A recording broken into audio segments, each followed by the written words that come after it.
Julius Randle.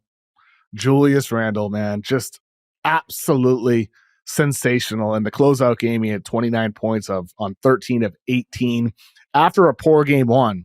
24 points on 10 of 17 in game two, 24 points on 10 of 23 in game three, 31 points on 11 of 21 in game four, and then the 29 points on 13 of 18 in game five. He shot 14 of 24 in the series when defended by Draymond Green, 7 of 13 in the series when defended by Jimmy Butler.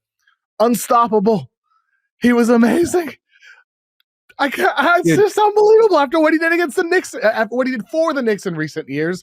But this is the guy they hope to trade for, and here he is. He looks like a matchup problem regardless of what you do to him. He's been amazing.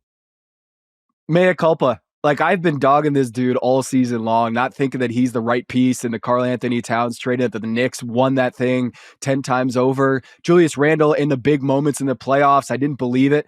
Man, he has been awesome. The bully ball that he plays and the way that he's taking care of the ball, the mistakes that you typically see with Julius Randle trying to go 1-on-3 and taking all these tough shots at the expense of your team. He's been awesome. 25 points a game against the Warriors in that series, a 2-to-1 assist ratio, setting up his teammates. This is what you wanted to see. I will point out the fact that Karl-Anthony Towns in this series against the Boston Celtics has 2 assists. 2 assists. Okay, you think Julius Randle is a black hole and a guy who just shoots by himself and tries to take his team 1-on-5? He is a much better distributor than what we've seen from Karl-Anthony Towns. And in that matchup that we might see in the NBA Finals, Julius Randle has been the better player in this postseason. No doubt about it.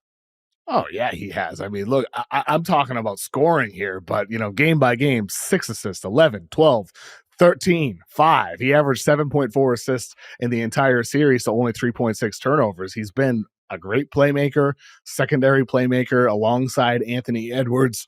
He has made good decisions on the floor. He's been dominant, and you got to give the dude credit for embracing the role on that team. I was the dude earlier in the season saying, "Oh, they should bring Randle off the bench." Wrong. Randle as the starter is the right decision, and they rolled with him, and it's working.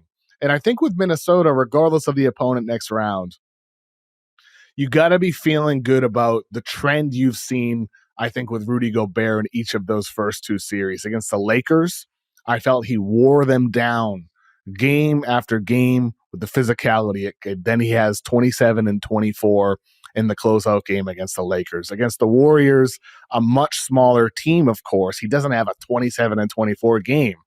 But I felt like that physicality over the course of the series throughout wore them down and was a big issue. And so if it's Denver against Jokic, of course, that's the biggest challenge of all.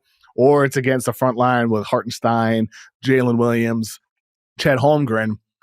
Rudy Gobert has come throughout this entire postseason for Minnesota. So I think that's a good trend for them.